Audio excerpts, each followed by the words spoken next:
ఉదారంగానే వారికి స్వస్థతలను దయచేయండి అని పలుకుతూ ఉన్నాడు క్రీస్తు ప్రభు. ఇంకా 16వ వచనంగా చూసినట్లయితే ఇంకా అధికారాన్ని ఇచ్చేసిన తర్వాత ఇంకేం చెబుతున్నాడు? ఇంకా మీరు బయలుదేరండి, మీరు వెళ్ళి వాక్యాన్ని ప్రకటించడానికి మీరు బయలుదేరండి. గుర్తుపెట్టుకోండి, నేను తోడేళ్ల మధ్యకి మిమ్మల్ని పంపిస్తున్నా. తోడేళ్ల మధ్యకి నేను మిమ్మల్ని పంపిస్తున్నా. తోడేళ్ల మధ్యకి ఒక గొర్రెపిల్ల పోతే ఏమైద్ది? తోడేళ్ల మధ్యకి ఒక గొర్రెపిల్ల, మన భాషలో చెప్పాలంటే దుర్మార్గుల మధ్యలోకి ఒక మంచోడు పోతే ఏం చేస్తాడు? వాణ్ణి కూడా నాశనం చేస్తూ ఉంటారు. అదేవిధంగా ప్రియ సహోదరి సహోదరులారా, మీరు జాగ్రత్తగా ఉండండి. మిమ్మల్ని మంచివారి దగ్గరికి పంపించడంలా, అల్లాటప్పల దగ్గరికి పంపించడంలా. మీరు పోంగానే మిమ్మల్ని స్వీకరిస్తారనుకుంటే మీ భ్రమ. మీరు పోంగానే ప్రతి గ్రామానికి మిమ్మల్ని స్వీకరిస్తారు అనుకుంటే మీ భ్రమ అది. జాగ్రత్తగా వహింపుడు. నేను మిమ్మల్ని తోడేళ్ళ మధ్యకి పంపిస్తున్నాను అని ప్రభు పలుకుతున్నాడు. మరి నేటి సువిశేష పట్టణంగా చూసినట్లయితే మీరు వెళ్ళేటప్పుడు చాలా గమనించండి. మీరు వెళ్ళేటప్పుడు నీ తండ్రిని కానీ తల్లిని కానీ నాకంటే ఎక్కువగా ఏం చేస్తారు? తల్లిదండ్రులు అంటే అందరికీ ఇష్టమే. తల్లిదండ్రులు అంటే అందరికీ ఇష్టమే. వారికంటే ఎక్కువ ఏమీ కాదనుకుంటాం ప్రియ సహోదరి సహోదరులారా. అదేవిధంగా బిడ్డలంటే తల్లిదండ్రులకు కూడా ఇష్టమే. బిడ్డల కోసము ఏదైనా చేస్తూ ఉంటారు, ఎంత త్యాగమైనా చేస్తుంటారు. ఒక్కోసారి వాళ్ళు తినకుండా పస్తులుండి బిడ్డల యొక్క కడుపుని నింపుతూ ఉంటారు. కానీ బిడ్డలు వారి యొక్క తల్లిదండ్రులు చేసేటువంటి త్యాగాన్ని గుర్తించక తల్లిదండ్రుల మీదే నేటి కాలంలో తిరగబడుతూ ఉన్నారు. ప్రియ సహోదరి సహోదరులారా, ప్రభు ఎప్పుడు కూడా మీ తల్లిదండ్రులు మొత్తానికి విడమని ఎన్నడూ చెప్పడు. దాని తర్వాత వచ్చిన మేము పలుకుతున్నాడు, నాకంటే ఎక్కువగా. అంటే మీరు మొదటి స్థానం ఎవరికి ఇవ్వాలి? దేవునికి ఇవ్వాలి. మొదటి స్థానము ఎవరికి ఇవ్వాలి? మనము దేవునికి ప్రాముఖ్యతనియాలి. ఎప్పుడైతే మనము దేవునికి ప్రాముఖ్యతను మన యొక్క జీవితంలో ఇస్తామో దేవుడే మన యొక్క కుటుంబాన్ని ఆశీర్వదిస్తాడు. ఆయనే నీ యొక్క తల్లిదండ్రులని కాపాడతాడు. ఆయనే నీ యొక్క బిడ్డలని మంచి భవిష్యత్తును కూడా దయచేస్తూ ఉంటాడు. కానీ మనం ఏం చేస్తామంటే ముందు దేవుడు నా యొక్క కుటుంబాన్ని కాపాడని, లేకపోతే ముందు దేవుడు నాకు మంచి చేయని, దాని తర్వాతే నేను చేయాల్సినటువంటి కార్యక్రమాలు చేస్తాను అని పలుకుతున్నారు ప్రియ సహోదరి సహోదరు. స్వార్థం మానవులైనటువంటి మనందరికీ కూడా, మనందరం అంటే నేను కూడా ఇంక్లూడెడ్. ఓకే, ఫాదర్ గారు మీరేంది మీ గురించి ఏం చెప్పారంటే నేను కూడా మానవులు అంటే నేను కూడా మనిషినే. కాబట్టి మానవులైనటువంటి మనందరికీ కూడా స్వార్థంగానే ఉంటున్నాం ప్రియ సహోదరి సహోదరుల. ఎప్పుడైతే దేవుడు మనల్ని అధికంగా దీవించాలనుకుంటామో, అధికంగా ఆశీర్వదించాలనుకుంటామో, మొట్టమొదటిగా మనల్ని మనము దేవునికి సమర్పించుకోవాలి. మనల్ని మనము సంపూర్ణంగా సమర్పించుకోవాలి. ఊరికి ఆదివారం వచ్చేసి అటు పోయేసి ఇటు పోతే కాదు. మనల్ని మనము సంపూర్ణంగా దేవునికి ఎప్పుడైతే సమర్పించుకుంటామో అప్పుడు దేవుడు మనల్ని రెండంతలుగా దీవిస్తూ ఉంటాడు. ప్రియ సహోదరి సహోదరులారా, ఈనాటి వచనంగానే చూసినట్లయితే నీవు నా శిష్యుడు వంటి, నీ తండ్రిని కానీ తల్లిని కానీ నాకంటే మిన్నగా ప్రేమించేవాడు నాకు యోగ్యుడు కాడు. తన కుమార్తెను కానీ కుమారుని కానీ నాకంటే మిన్నగా ప్రేమించేవాడు నాకు యోగ్యుడు కాడు. నీవు నా శిష్యుడిగా ఉండాలనుకుంటే, నీవు నా సేవ చేసుకోవాలనుకుంటే, నీవు నీ కుటుంబానికంటే, నీ యొక్క బంధుమిత్రుల కంటే, ఈ లోక సంపదల కంటే నాకు ప్రథమ స్థానము ఇవ్వాలి. నాకు ప్రథమ స్థానము ఇవ్వాలని ప్రభు పలుకుతున్నారు. అందుకే ఒక పునీతుడు ఈ విధంగా, ప్రవక్త ఈ విధంగా పలుకుతున్నాడు. కాలన్ గిలన్ అనేటువంటి ప్రవక్త ఈ విధంగా పలుకుతున్నాడు, మన దగ్గర ఉన్న దానిలో ఇస్తే దేవునికి అది చాలా తక్కువ ఇచ్చినట్లు. ఏం పలుకుతున్న ప్రవక్త? మన దగ్గర ఉన్న దానిలో మనం ఇస్తే దేవునికి చాలా తక్కువగా ఇచ్చినట్లు.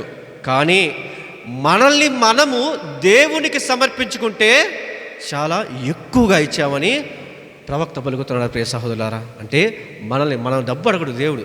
నువ్వు ఇచ్చేటువంటి డబ్బు అక్కల్లా, నువ్వు ఇచ్చేటటువంటి బంగారం అక్కలేదు, నువ్వు ఇచ్చేటువంటి దశమ భాగం అక్కలేదు. దేవుడు ఎప్పుడు చూసేది ఏంటిది? మన యొక్క హృదయాన్ని. మన యొక్క హృదయాన్నే దేవుడు పరిశీలిస్తాడు. నీ యొక్క హృదయము ఏ విధంగా ఉంది? నాకు సమర్పించుకున్నాడా లేదా? నాకు కానీ సమర్పించుకుంటే ఎవరేం చెప్పక్కల్లా, తనకు తెలుసు ఎటువంటి కార్యక్రమాలు చేయాలి, ఎటువంటి పనులు మంచి పనులు చేయాలి అని తనకి బాగా తెలుసు. ప్రియ సహోదరి సహోదరులారా, ఇక ఈనాటి మొదటి పట్టణానికి వచ్చినట్లయితే, ఈనాటి మొదటి పట్టణం ఎక్కడి నుంచి తీసుకోబడింది? రాజుల 2వ గ్రంథము 4వ అధ్యాయము 8 నుంచి 11 వచనాలు. ఏం జరుగుతుంది? ఏమి జరుగుతున్నది ప్రియ సహోదరి సహోదరులారా? విన్నారు కదా అందరూ? ఏమిన్నాంలే ఫాదర్, రోజు దేవుడి గుడికి రావాలంటే ఏదో భారంగా వస్తున్నామంటావా? ఏదో తిరుసభ కట్టడాల్లో ఉన్నాయి, ఆదివారము అప్ప పండుగలోనూ తప్పనిసరిగా దేవాలయానికి పోవాలన్నది కాబట్టి మేము పోతున్నామని అంటారా? అట్ట అనుకుంటే ఇంకా మీ ఇష్టం, మనం ఏం చేసేది ఏం లేదు ప్రియ సహోదరులారా.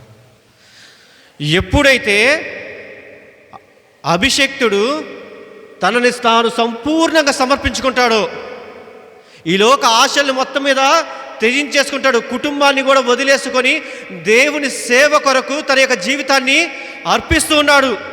ఇక తన సిలువను తాను ఎత్తుకొని ప్రభు చెంతకి నడుస్తున్నాడు. ఎటువంటి బంధాలు లేదు, బాంధిత్యాలు లేవు, ఏమీ లేవు. దైవ సేవే నాకు ముఖ్యము. దైవ సేవ ఏమిటి? ఇతరులకు పోయి సువార్తను బోధించాలి. ఇతరులు పోయి ఎవరైనా అనారోగ్యంతో బాగోకపోతే వారికి స్వస్థతను దయచేయాలి. ఇదే నీకు ఉన్నటువంటి ప్రధానమైనటువంటి మొట్టమొదటిది, చివరిది కూడా ఉన్నటువంటిది కోరికైనా ఆఖరిదైనా ఏదైనా సరే. ఇది తప్ప రెండో ఉద్దేశము బోధించేవాడికి ఉండకూడదు. గురువులకైనా సరే, ఇంకా ఎవరికైనా.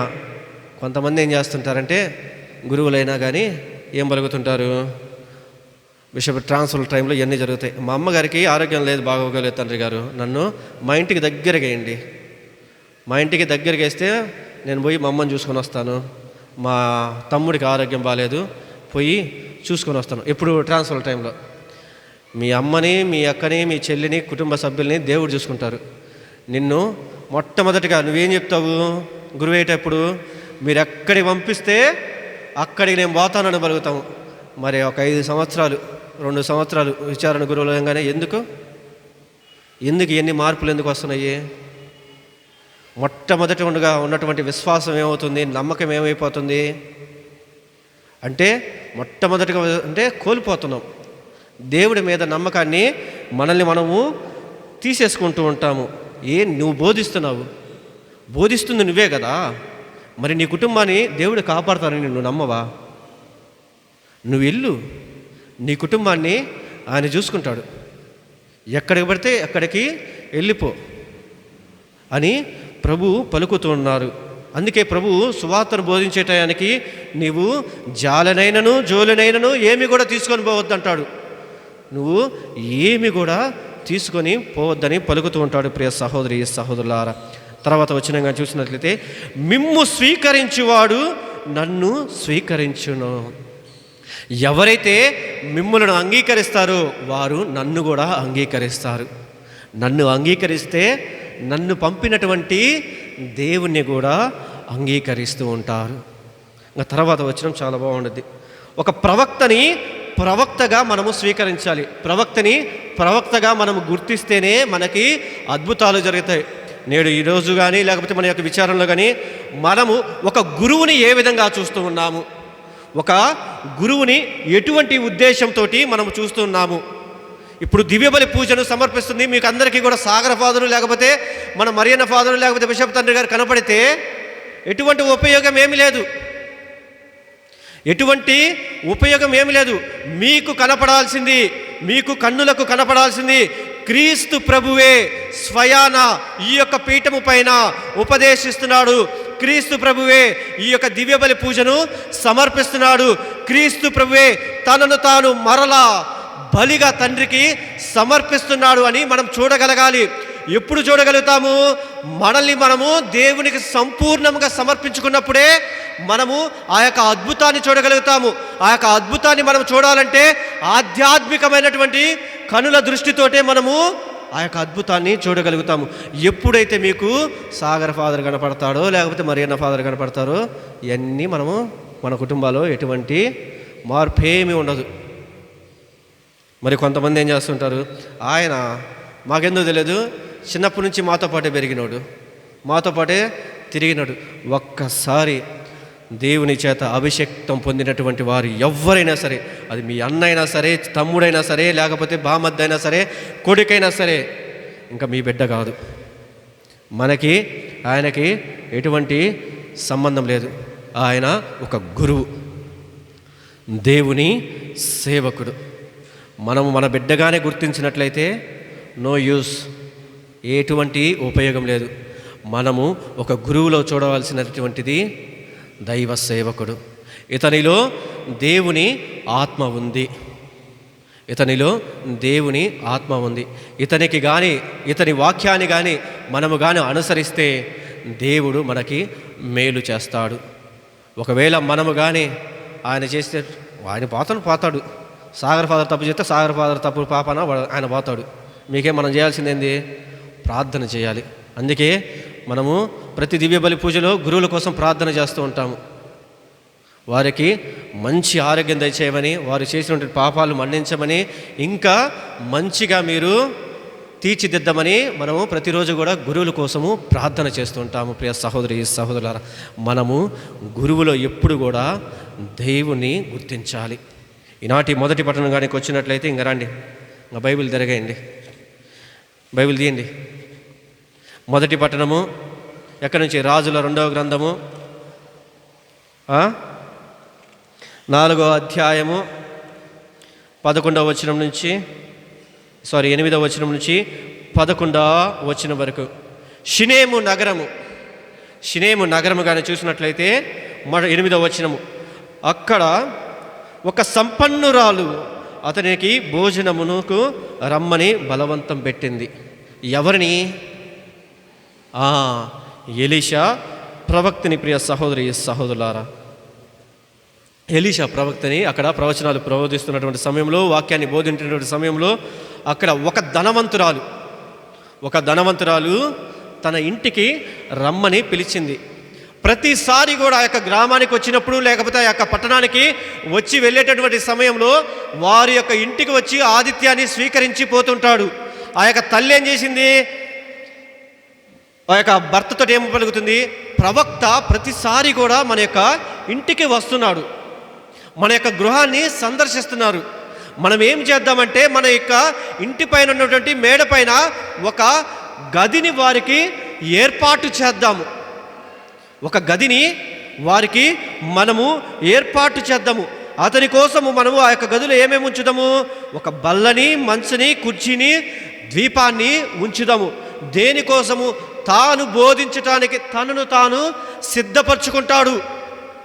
ఏవైనా ప్రవచనాలుంటే తాను చదువుకోవటానికి ద్వీపము ఉపయోగపడుతుంది, బల్ల ఏదైనా ఉంటే రాసుకోవటానికి ఉపయోగపడుతుంది, మంచము విశ్రాంతికి తీసుకుంటాడు. ప్రవక్త మన ఇంటిపైనే ఉంటాడు, ఎప్పుడు వచ్చినా కూడా అని తలంచి వారు ఆ యొక్క గదిని ఏర్పాటు చేసి ఉన్నారు. అంటే ప్రవక్తకి కావలసినటువంటి ప్రవచనాలు ప్రవచించడానికి కావలసినటువంటి, ఇతరులకు బోధించడానికి సౌకర్యాన్ని అక్కడ ఉన్నటువంటి ఒక సంపన్నురాలు ఏర్పాటు చేస్తుంది.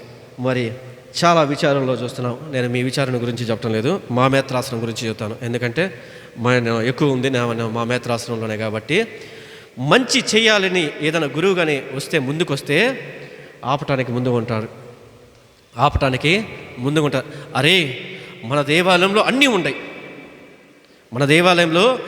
ఉన్నాయి, 14 స్థలాలు లేవే, మనోళ్ళు ఎక్కడెక్కడికో పోతున్నారు, అంత పోవాల్సిన అవసరం ఉంది. మన దగ్గరే ఉంటే మన యొక్క విశ్వాసులు ప్రతిరోజు కూడా ఇంకా విశ్వాసంలో నడుస్తారు అని 14 స్థలాలు కానీ, లేకపోతే ఇంకోటి మరీ తల్లి గ్రోటో లేదు, మరీ తల్లి గృహము లేకపోతే మరీ తల్లి మందిరం లేదు, లేకపోతే మన యొక్క పాలక పునీతుని యొక్క స్వరూపము లేదు అని, లేకపోతే మనకి ఆరాధన మండపం లేదు, ఇంకా వేరేదో ఒకటి కానీ ఎవరైనా పునాది వేయటానికి చూస్తే రయ్యని వస్తారు.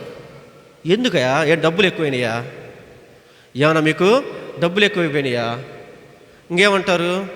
డబ్బులని దోచుకోవటానికి మళ్ళీ ఏదో కడుతున్నారయ్యా అని రాళ్ళు చిమ్మేవాళ్ళు, నిప్పులు కక్కునే వాళ్ళు చాలామంది ఉంటారు. మంచి చెయ్యాలని గురువుల విషయంలోనే కాదు, ప్రజల యొక్క విషయంలో, విశ్వాసుల యొక్క జీవితంలో ఎదుటివారికి నీతిగా నిజాయితీగా ఎవరు సంపాదించుకున్నా కూడా ₹1 పేదలకు సహాయం చేస్తుంటే ఎవరి పొట్టగొట్టాడో, ఎవరి పొట్టగొట్టి సంపాదించాడో, ఎవరిని మోసం చేశాడో, ఎవరి ఇల్లుని గుల్ల చేశారని లేనిపోని నిందలన్నీ వేస్తుంటాం. లేనిపోని నిందలన్నీ వేస్తూ ఉంటాము. అవసరమా మనకి? క్రైస్తవులము, దేవునిలో జ్ఞానస్థానం పొందుకున్నటువంటి వారము, ప్రతిరోజు మనము దివ్య సప్రసాదాన్ని స్వీకరిస్తున్నటువంటి వారు. ఎందుకు? ఒకవేళ ఆ ఫాదర్ కానీ మాట కానీ వినలేదనుకో, లెక్క లేదని చేయలేదనుకో, ఏం చేస్తారు? మాకు చిన్న ఫాదర్ గారు నచ్చలేదు, ఫాదర్ గారు విచారణలో ఈ విధంగా ప్రవర్తిస్తున్నాడు, ఈ విధంగా అసభ్యంగా ప్రవర్తిస్తున్నాడు, మమ్మల్ని లెక్కలేనితనంగా చేస్తున్నాడు, మాకు విలువనీయటం లేదు, అర్రా బొర్రా గిర్రా అని ఒక పెద్ద లెటర్ రాసి దొంగ సంతకాలు పెడతారు. వాళ్ళ పేర్లు కూడా పెట్టరు, దొంగ సంతకాలు పెట్టేసి పంపిస్తారు. దైవ సేవకుడి గురించి ఇటువంటి తప్పు ప్రచారాలు చేస్తే దేవుడు ఊరుకుంటాడా? దాని కూడా ఉంది, పాజిటివ్ ఉంది, నెగిటివ్ ఉంది, రెండు చెప్తా. ఎవరైనా ఊరుకుంటాడా? ఒక గురువు గురించి, దేవుని చేత అభిషేక్తం పొందినటువంటి ఒక గురువు గురించి తప్పుడు ప్రచారాలు చేస్తే దేవుడు ఊరుకుంటారా? ట్రాన్స్ఫర్ లిస్టు రాగానే 10 మంది ఫాదర్లు, అట్లీస్ట్ మా మేత్రాశ్రమంలో అయితే 10 మంది 20 మంది ఫాదర్ల గురించి లెటర్లు ఉంటాయి. వాళ్ళు ఏనాడు ఎవరి గురించి ఇప్పుడు మాట్లాడాల, ఒకటే మాట రాసుకుంటే రాసుకోమను. వాళ్ళకి మన గురించి ఆలోచించే అంత టైం ఉంది, మనకు ఆ టైం లేదు. మనకు పూజలు ఉన్నాయి, ప్రార్థనలు ఉన్నాయి, అన్నీ ఉన్నాయి. మనం విశ్వాసంలో నడుద్దాము. ప్రార్థనలో పోతే దేవుడే వారికి ఒక గుణపాఠము నేర్పిస్తాడు అని మేమందరం కూడా నమ్ముతూ ఉంటాం ప్రియ సహోదరి సహోదరులారా. కాబట్టి మనము గురువుకి మనం మంచి చేయిపోయినా పర్వాలేదు, కానీ చెడును మటుకు తలపెట్టకూడదు. దైవ సేవకులు ఎవరైనా సరే, బోధించే వాళ్ళు ఎవరైనా సరే, వాళ్ళు మనకు మంచి చేసినా చేయకపోయినా మనము మటుకు వారి పేరును మటుకు పాడు చేస్తే రేపన్న రోజు ఉంటుందని ఎవ్వరు కూడా గుర్తుపెట్టుకోండి, మర్చిపోకండి. రేపన్న రోజు మన స్థితి ఏమిటి? అరే, సాక్షాత్తు పవిత్రాత్మ చేత అభిషేక్తం పొందినటువంటి గురువు గురించి నేను ఈ విధంగా మాట్లాడుతున్నానే, నా కుటుంబ పరిస్థితి ఏమిటి, నా జీవితం పరిస్థితి ఏమిటి అని అనుకోము. ఆ పూట కోపంలో ఉంటాము, రాస్తాము, ఏమనుకోము, రాసి పడేస్తాము. తర్వాత చూస్తే మన కుటుంబాలకి మనమే బాధ్యత వహిస్తాము. ప్రభువా నా కుటుంబం నాశనం అయిపోతుందంటే ఎందువల్ల నాశనం అయిపోతుందో మనందరికీ కూడా బాగానే తెలుసు ప్రియ సహోదరి సహోదరులారా. కానీ ఎప్పుడైతే తాను ఆ యొక్క స్త్రీ ఎటువంటి చెడు ఉద్దేశంతో ఏదో ఆ యొక్క దైవ సేవకుడికి నేను ఈ యొక్క గృహాన్ని ఇస్తే ఎప్పుడు కూడా మా యొక్క ఇంట్లోనే ఉంటాడు, మాకు ఎప్పుడు కూడా ఆశీస్సులు వస్తాయి, దీవెనలు వస్తాయని తలంచి మాత్రము చేయలా. తాను ఏదో చేస్తాడు, ఆమె ఏదో చేసిద్ది అని ఎప్పుడు కూడా ఆ స్త్రీ అటువంటి ఉద్దేశంతో ఆ యొక్క గృహాన్ని నిర్మించలేదు. అటువంటి ఉద్దేశంతో తనకి మంచాన్ని కానీ బల్ల కానీ ద్వీపాన్ని కానీ ఏర్పాటు చేయాల. ఉదార స్వభావంతో ఆ యొక్క ప్రవక్తకి అక్కడ తాను నివాసించటానికి ఏర్పాటు చేసి ఉన్నది ప్రియ సహోదరి సహోదరులారా. అందుకే ప్రవక్త కూడా తాను కూడా ఉదార స్వభావంతో తన యొక్క శిష్యుని పిలిచి పలుకుతున్నాడు. ఆమెకి కానీ, ఆమె యొక్క భర్తకి కానీ, లేకపోతే ఈ యొక్క రాజ్యానికి కానీ ఏమైనా కావాలేమో కోరుకో అడిగేసి రమ్మన్నప్పుడు సైలెంట్గా ఉన్నారు. ఆమె పలుకుతుంది, మా కాడ అన్నీ ఉన్నాయ్యా, మాకు ఏమి వద్దు అని ఆమె పలికినప్పుడు గెహాసీ, ఎవరు? ఎలీషా శిష్యుడు. గెహాసీ అనేటువంటి మాటను గుర్తుపెట్టుకోండి. ఇందాక నెగిటివ్ అన్నా కదా, మళ్ళీ నేను గెహాసీ దగ్గరికి వస్తా. గెహాసీ ఏమంటున్నాడు? ఆమెకి సంతానము లేదయ్యా అన్నప్పుడు ఎలీషా ప్రవక్త ఏం పలుకుతాడు, ఈరోజు మరలా మరుసటి ఏడాదికి ఇదే నాటికి నీ చేతిలో బిడ్డ ఉంటాడు అని దీవిస్తున్నాడు. దైవ సేవకుల్లో ప్రభుని గుర్తించినటువంటి వారి కుటుంబాలన్నీ కూడా బాగుపడాలి. ఉదారంగా ఎటువంటి చెడు ఉద్దేశంతో మనసులో లేకుండా ఉదారంగా ఇచ్చినటువంటి వారిని ప్రభు ఎప్పుడు కూడా దీవిస్తున్నాడు. ఇదే సంఘటన మనము ఆది కాండంలో కూడా చూడవచ్చును. ఆది కాండంలో అబ్రహాము, ఆది కాండం 18వ అధ్యాయం 1 నుంచి 15 వచనాలు కానీ చూసినట్లయితే, 3 దేవదూతలకు అబ్రహాము తన యొక్క ఇంటికి పిలిపించి భోజనాన్ని ఏర్పాటు చేస్తున్నాడు. అబ్రహాం ఏమైనా కోరుకున్నాడా? ఆ 3 వ్యక్తులు కూడా అబ్రహాము దేవుని చూసి ఉన్నాడు, దేవుని గుర్తించి ఉన్నారు. వీళ్ళు దైవ సేవకులు అని గుర్తించి వారిని తన యొక్క ఇంటికి ఆహ్వానించి ఉన్నారు, భోజనాన్ని ఏర్పాటు చేశారు. అబ్రహాము కూడా ఏమి కోరుకోవాలా, అయ్యా నాకు ఆశీర్వదించయా, ఇంకా దించయా, నాకు బిడ్డలు లేరా అని అబ్రహాం కూడా ఏం కోరుకోవాలా. వారు కూడా ఏమని ఆశీర్వించారు, వచ్చే ఏడు ఇదే సమయానికి సారా బిడ్డను కను అని. అవిశ్వాసులు ఏమంటారు, నేను ముసలిదానయ్యా లేకపోతే ఇంకోటి. ఇద్దరు కూడా అదే ప్రశ్నలు. ఈ వయసులో మాకట్ట.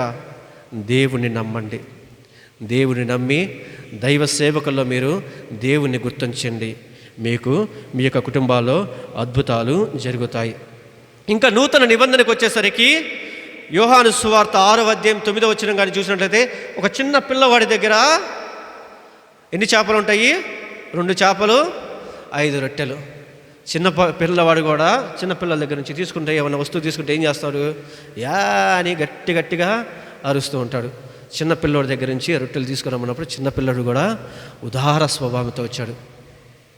ఉదార స్వభావంతో ఆ యొక్క 5 రొట్టెలను 2 చేపలకి 5,000 మంది పైగా, ఇంకా నెంబర్ ఉంది, 5,000 మంది పైగా ఆహారాన్ని తీర్చి ఉన్నారు. ప్రియ సహోదరి సహోదరులారా, మనం ఇచ్చేటటువంటి దాన ధర్మాలు కానీ ఎప్పుడు కూడా హృదయపూర్వకంగా ఇవ్వాలి అని పునీత్ పౌలు గారు 2వ కొరింథీయులకు రాసిన లేఖ 9వ అధ్యాయము 7వ వచనంలో పలుకుతుంది. మనం చేసేటువంటి దాన ధర్మాలు ఎప్పుడు కూడా పూర్ణ హృదయపూర్వకంగా ఇవ్వాలి. ఎటువంటి చెడు ఉద్దేశంతో ఇవ్వాలి కూడదు. ఏదో వాళ్ళు అడుగుతున్నారు ఇద్దాంలే, పదే అడుగుతున్నారు, మొహమాటకు పోయి కొంతమంది ఇస్తారు. మొహమాటకు కూడా పోవాల్సిన అవసరం లేదు. ఉంటే ఉంది, లేకపోతే లేదు, అంటే కచ్చా తెచ్చా అంతే అయిపోవాలి ప్రియ సహోదరులారా. కానీ మనం కానీ దీర్ఘాలు కానీ తీస్తే మనకి వేసిన దానికి కూడా ప్రతిఫలం అనేది ఉండదు. సువిశేషపట్నం కానీ మార్కు సువార్తలు కానీ చూసినట్లయితే ప్రియ సహోదరి సహోదరులారా, పేదరాలు మార్కు సువార్త 12వ అధ్యాయం 13-14 కానీ చూసినట్లయితే, పేదరాలు తన దగ్గర ఉన్నటువంటి 2 కాసులను ఆ యొక్క కానుక పెట్టెలో వేస్తుంది. ఎందుకు? తన దగ్గర ఏమీ లేదు, ఇంకా దేవుని నమ్ముకుంది. దేవుడే నాకు మార్గాన్ని చూపిస్తుంది. ఉదార స్వభావంతో, చెడు ఉద్దేశంతో 2 రూపాయలు 1 రూపాయి దాచిపెట్టుకొని ఇంకో రూపాయి వేద్దామని అనుకోలేదు ప్రియ సహోదరి సహోదరులారా. కాబట్టి ఎప్పుడైతే మనము ప్రవక్తల్లో ప్రవచించే వారిలో మనము దేవుణ్ణి గుర్తిస్తామో మన యొక్క కుటుంబాల్లో కూడా అద్భుతాలు జరుగుతాయి. మనము గురువుని మన యొక్క అన్నలాగా, తమ్ముడులాగా, బాబాయ్లాగా, లేకపోతే ఇంకొకలాగా చూస్తే ఎటువంటి ఉపయోగము ఏమీ లేదని చాలా చక్కగా క్లుప్తంగా తెలియజేస్తున్నది ప్రియ సహోదరి సహోదరులారా. కాబట్టి ఎప్పుడైతే అట్లానే మన దగ్గర ఉన్నటువంటి ఆస్తిపాస్తులన్నీ కూడా దేవుడు అమ్మేసి ఇవ్వమంటలా. మన దగ్గర ఉన్నటువంటి ఆస్తిపాస్తులన్నీ కూడా అమ్మేసి ఎప్పుడు కూడా దేవుడేమి నాకు ఇయ్యండి అని ఎవరు కూడా అడగరు. ఏ గురువు కూడా అడగరు. ఏ గురువు కూడా మీ దగ్గర ఉన్న మీ దగ్గర 1 కోటి రూపాయలు ఉన్నాయి కదా, ఆ 1 కోటి రూపాయలు ఇచ్చేసండి మనం ఇంకా పెద్ద చేస్తాను ఎవరు కూడా అడగరు. ఉదార స్వభావంతో ఇవ్వండి. ఉదార స్వభావంతో దేవుడు మనల్ని అధికంగా దీవిస్తూ ఉంటాడు. దేవుని ప్రవక్తలో మనము దేవుని చూస్తే అద్భుతాన్ని చూసాము. మరి ప్రవక్తని పవిత్రాత్మ చేత అభిషేక్తం పొందినటువంటి వారిని మోసం చేస్తే ఎటువంటి శిక్ష ఉంటుంది? నెక్స్ట్ దాని తర్వాత 5వ అధ్యాయంగా చూసినట్లయితే 5వ అధ్యాయము 20వ వచనం నుంచి 27వ వచనం వరకు ప్రవక్తని మోసం చేస్తే ఎటువంటి నష్టం జరిగిద్ది మనకి? గెహాజీ ఏం చేశాడు? తన గురువు ఒక ప్రవక్త, తాను ఏం చేసినా కూడా తెలిసిపోయింది. నామాను అనేటువంటి కుష్ఠరోగి వచ్చి స్వస్థత పొందిన తర్వాత కానుకలను ప్రవక్తకి సమర్పించినప్పుడు ప్రవక్త వాటిని ఏం చేస్తాడు? తిరస్కరిస్తాడు. నాకు వద్దయా, మీరే తీసుకొని పోండి అని. ఇంకా గెహాజీ ఏం చేస్తాడు? ఏంది గురువు గారు వస్తుంటే వద్దనుకుంటాడని వాటి మీద కన్నేసి ఏం చేస్తాడు? అయ్యా నేను ఇలా దాకా పోయేస్తానని చెప్పేసి మార్గ మధ్యలో షార్ట్ కట్లు వేసి ఎదురేగి, మా గురువు గారు, మా ప్రవక్త ఎలీషా ప్రవక్త అతిథులు వచ్చారు. అబద్ధం చూడండి. అతిథులు వచ్చారు, మీరు తీసుకొని వచ్చినటువంటి కానుకలలో కొంత భాగాన్ని ఇవ్వమన్నారు అని అబద్ధం చెప్పి తీసుకొని వస్తున్నాడు. తీసుకొని వచ్చి ఏం చేస్తున్నాడు? ఇంట్లో ఒకసారి దాచిపెట్టుకొని మరలా ఏమీ తెలియని అమాయకుడిలాగా ప్రవక్త దగ్గరికి వచ్చి నిలబడుతున్నాడు. ప్రవక్త పలుకుతాడు, నీవు ఎక్కడికి పోయావంటే, నేను అడిగిపోయాను, నేను ఆడికి పోలా, నేను ఇంటికి పోయాను. మరలా అడుగుతాడు, యాడికి పోయావంటే యాడికి పోలేదు. గెహాజీతో అప్పుడు అంటాడు, నేను చూడలేదనుకుంటున్నావా? నేను చూడలేదనుకుంటున్నావా? నీవు ఒక ప్రవక్తకి శిష్యుడు. నేను నా కనుల దృష్టితోటి నువ్వు ఎక్కడికి వెళ్ళావు, ఏమి చేశావు, ఏమి మాట్లాడావు, నేను మొత్తం కూడా నేను చూశాను. నువ్వు నా దగ్గరే అబద్ధం చెప్పావు, దైవ సేవకుడైనటువంటి ప్రవక్త దగ్గరే నువ్వు అబద్ధం చెప్పావని, ఇదిగో నీకు నీ తరముల వారికి మొత్తానికి కూడా కుష్ఠిరోగము వచ్చునుగా కానీ శపించాడు. ప్రవక్త దగ్గర అబద్ధం చెప్పాల్సిన అవసరం ఉంది? అబద్ధం చెప్పాడు. తాను కుష్ఠిరోగం కాకుండానే తన యొక్క కుటుంబానికి కూడా కుష్ఠిరోగాన్ని తెచ్చిపెట్టి ఉన్నాడు. ప్రియ సహోదరి సహోదరులారా, కాబట్టి మనం ఎప్పుడు కూడా మోసం చేయకూడదు.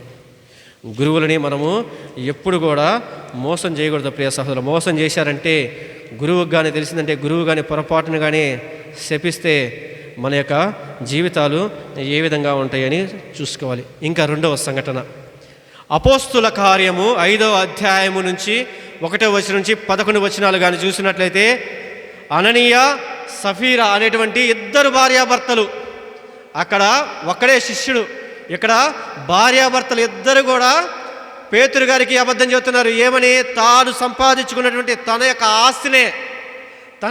ఆస్తినే అమ్మేశారు. అమ్మి వచ్చిన పైకంలో కొంతని దాచిపెట్టుకున్నారు.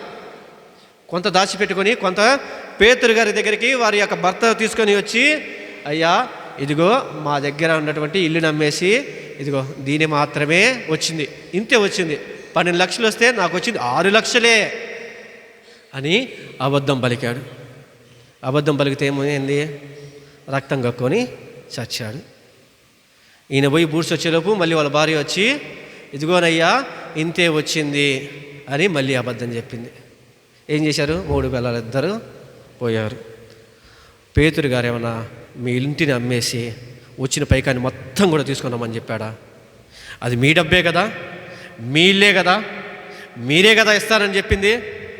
మీ డబ్బు మీరే దేవునికి ఇస్తానని మీరే చెప్పారు కదా, మరి ఎందుకు దాచిపెట్టుకుంటున్నారు? ఇస్తానప్పుడు ఇవ్వాలి కదా. అయ్యా లేదయ్యా, మా కుటుంబ పరిస్థితి బాగాలేదయ్యా, ఇదిగో మేము జీవనాధారంగా కొంచెం పెట్టుకున్నాము, కొంచెము ఇదిగో మీకు ఇస్తానంటే ఎవరైనా ఆపుతారా మిమ్మల్ని? ఎవ్వరు కూడా ఆపలేరు. కాబట్టి ప్రియ సహోదరి సహోదరులారా, దైవ సేవకుడిలో శక్తి అనేది ఉంటూ ఉన్నది. మనల్ని మనము ఎప్పుడు కూడా ఇతరులు మోసం చేయాలని, ఇతరులు మోసం చేసినట్లు గురువులని లేకపోతే దైవ సేవకులని మోసం చేయాలని చూస్తే మన యొక్క కుటుంబాలకే చాలా ఎదురు దెబ్బ తగులుతున్నది అని దేవుడు తెలియజేస్తూ ఉన్నాడు. ప్రియ సహోదరి సహోదరులారా, కాబట్టి ఎవరైతే మీ యొక్క జీవితాల్లోనూ మీ యొక్క కుటుంబ జీవితాలలోనూ ప్రవక్తని ప్రవక్తలాగా గుర్తిస్తారో, దేవునికి సహాయం చేస్తూ ఉంటారో, వారిని అంగీకరిస్తారు. గురువుని మీ యొక్క జీవితంలో, ఇదిగో ఈయన గురువు, ఈయన ఒంటిలో పవిత్రాత్మ శక్తి ఉంది, ఈయన దేవుని చేత అంగీకరించబడ్డాడు, ఇతని యొక్క సువార్త పరిచయకు మనము సహాయము చేద్దాము, మన వంతు మనము సువార్త పరిచయకు మనము సహాయము చేద్దామని ముందుకు వచ్చి ఎవరైనా ఈ యొక్క అభిషక్తుల్లో ఎవరికైనా ఒక్క గుక్కెడి నీళ్ళు ఇచ్చినా కూడా అది నాకు సహాయం చేసినటువంటి వారే అని నా శిష్యుడని ఈ చిన్నవారిలో ఒక్కడికి ఎవడేని ఒక్క గుక్కడి మంచి నీరు ఇచ్చిన వారు తన బహుమానమును పోగొట్టుకోడని నేను మీతో నిశ్చయముగా చెప్పుతున్నానని పలుకుతున్నారు. ప్రియ సహోదరి సహోదరులారా, మనం చేసేటటువంటి దాన ధర్మాలు ఎవరికి కూడా చూపించుకోవాల్సిన అవసరం ఏం లేదు. కొంతమంది ఏం చేస్తామంటే డొనేషన్లు ఇస్తూ ఉంటాము. మా పేరు పెద్ద పెద్ద అక్షరాలతో ఉండాలి స్వామి, పెద్ద పెద్ద పేర్లతో ఉండాలి. బై మిస్టేక్ కానీ మర్చిపోయాము అనుకో, అంతే టాప్ లేచిపోయింది అనమాట. గొడవే 10 మందిని వేసుకొని వచ్చేసి గొడవ రచ్చ చేస్తారు. దేవునికి తెలియదా నువ్వు చేసినటువంటి కార్యము దేవునికి తెలియదా? అందుకే రహస్య కార్యమందు కూడా దేవుడు నువ్వు చేసినటువంటి కార్యమునెల్లా కూడా బయలు కాకుండా యాడికి పోదు. ఇవాళ కాకపోయినా రేపైనా రోజు అందరికీ తెలిసేదే. మనం ఏం చేస్తామంటే ఉదార స్వభావంతో చేస్తామని అనుకుంటాము, కానీ ఏనాడు కూడా మనం చేసేటువంటి సహాయము ఉదార స్వభావంతో చేయటం లేదు. ప్రియ సహోదరి సహోదరులారా, పేరు కోసము, మన యొక్క పేరుని శిలా పలకాలలో చూసుకోవటం కోసము మనము సహాయము చేస్తూ ఉంటాము. కాబట్టి ఒకసారి ఆత్మ పరిశీలన చేసుకుందాము. నేను క్రీస్తును చూడగలుగుతున్నానా? గురువుకి చేసేటటువంటి సహాయాన్ని నేను దేవునికి చేస్తున్నానా? లేకపోతే ఏ విధంగా అయితే గెహాసి అపోస్తుల కాలంలో వారు భార్యాభర్తలు మోసం చేసిన విధంగా నేను కూడా వారిని మోసం చేసి నా యొక్క కుటుంబానికి, నా జీవితానికి నేనే హాని తెచ్చుకుంటున్నానా? నేనే నా స్వహస్తాలతోటి నేనే నాశనం చేసుకుంటున్నానా? లేకపోతే గురువుని విధేయతగా చూస్తూ, గురువు చెప్పేటటువంటి వాక్యాన్ని అనుసరిస్తూ, ఆ వాక్యానుసారం జీవిస్తూ, ఏ విధంగా అయితే ఎలీషా దగ్గర స్త్రీ దేవుని యొక్క దీవెనలు పొందిందో అదేవిధంగా నేను కూడా దీవెనలు పొందుతున్నానా? ఆశీస్సులను పొందుతున్నానా? ఏ విధంగా అయితే జ్ఞానస్థానం ద్వారా నేను క్రీస్తులో భాగస్థుడైనాను, ఆయన యొక్క మరణ పునరుత్థానంలో కూడా నేను భాగం పంచుకోవాలంటే నేను తప్పకుండా గురువులో నేను దేవుణ్ణి చూడగలగాలి. ఒకవేళ కానీ చూడలేని పరిస్థితిలో కానీ మనందరం కానీ ఉన్నట్లయితే ఈ యొక్క పవిత్రమైనటువంటి ఈ యొక్క దివ్య బలి పూజలో పవిత్రాత్మని మనము అడుగుదాము. పవిత్రాత్మ దేవుణ్ణి మనకు సహాయం చేయమని అడుగుదాము. మన యొక్క మనోనేత్రములను తెరిచి ఈ యొక్క దివ్య బలి పూజను సమర్పించేది మా యొక్క తమ్ముడు కాదు, అన్న కాదు, బామద్ది కాదు, లేకపోతే కొడుకు కాదు, ఇంకా వేరే ఎవరు కాదు, క్రీస్తు ప్రభువే మాకు ప్రతిరోజు కూడా దివ్యబలి పూజను సమర్పించేదనేటువంటి ఉద్దేశాన్ని మనందరికీ కూడా దయచేయమని ఈ యొక్క దివ్యబలి పూజలో ప్రార్థించదము. అందరం కూడా పైకి లేచి మన యొక్క విశ్వాసాన్ని ప్రకటించదము. పరలోకమును భూలోకమును సృష్టించిన సర్వశక్తి గల పిత అయిన సర్వేశ్వరుని విశ్వసించున్నాను. అతని ఏకసుతుడు మన యొక్క నాథుడైన యేసుక్రీస్తుని విశ్వసించున్నాను. ఇతడు పవిత్రాత్మనుడ గర్భమై కన్య మరియమ్మ నుండి పుట్టెను. పోన్స్ పిలాతు అధికారంలోనే పాటుబడి శిలువ మీద కొట్టబడి మరణం పొంది సమాధిలో ఉంచబడెను.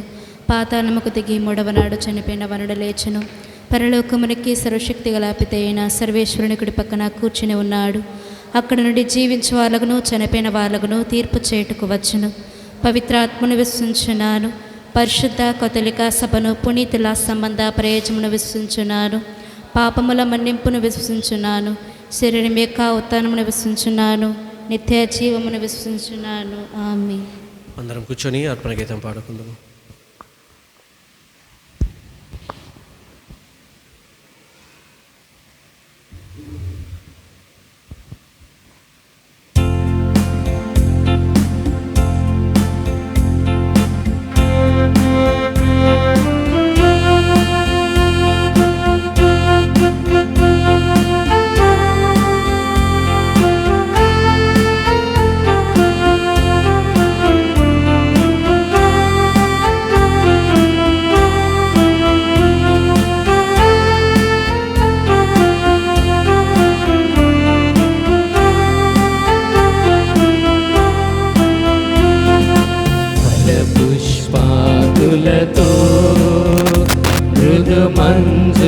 గానముతో ప్రభు పాదపీఠ సన్నిధికి వేవేగరారే అర్పణకు.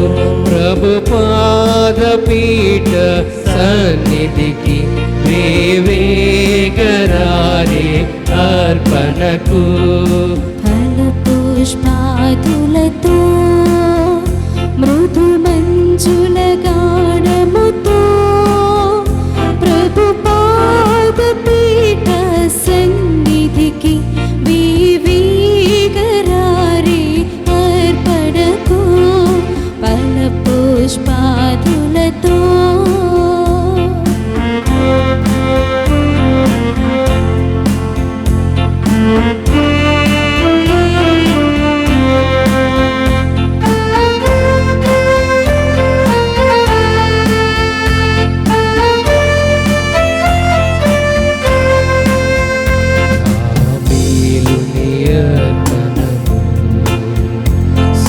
హృదయ సమర్పణము ఆబేలుని అర్పణము సహృదయ సమర్పణము సంప్రీతితో మా కానుకలను అర్పించమేమిట చేరితిమి